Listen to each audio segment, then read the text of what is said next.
I'm with Rachel Botsman at the Nesta Collaborative Consumption event here, and we've been talking about what is sharing, trading, exchanging, which we've been doing for centuries. So what's different now, Rachel? Well, you're exactly right. This is actually about technology taking us back to really old market behaviours and sensibility. So we're going back to things like bartering and trading and swapping and sharing, but we can now do them on ways and in scale that have never been possible before.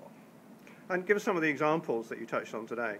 It ranges from everything from bike sharing, so London just launched the bike sharing scheme, to garden sharing like land share, to sharing less tangible things like time and skills and money, that we now have these marketplaces where we can form trust so those exchanges can happen.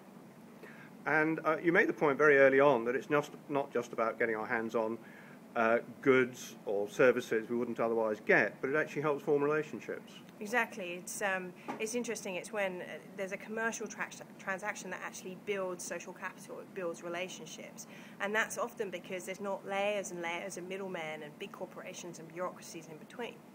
And you told us a little story about your father, I think? I did, yeah. So it's my dad.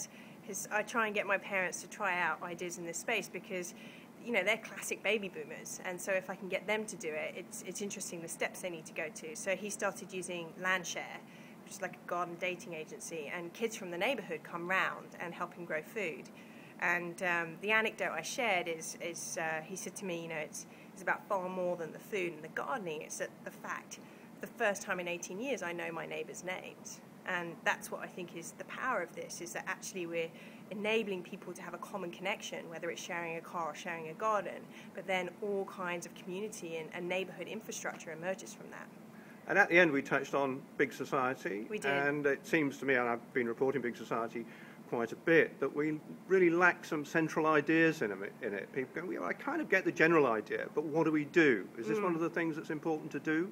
Yeah, no, it's critical. I mean, I'm a big believer in the vision of the big society, which is basically, bottom up, empowering people, less dependency on government.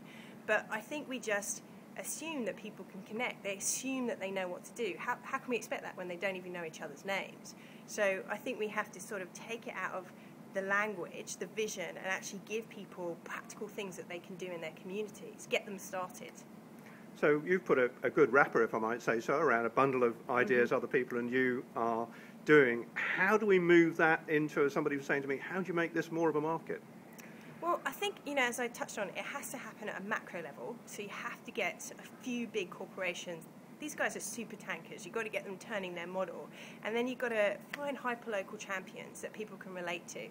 So whether it's the 97-year-old that I talked about that's fixing bicycles, or this guy I met in California that started a tool lending library.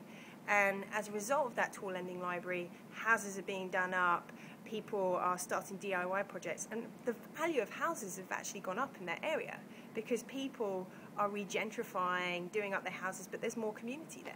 So great stories to tell there. Great stories, yeah.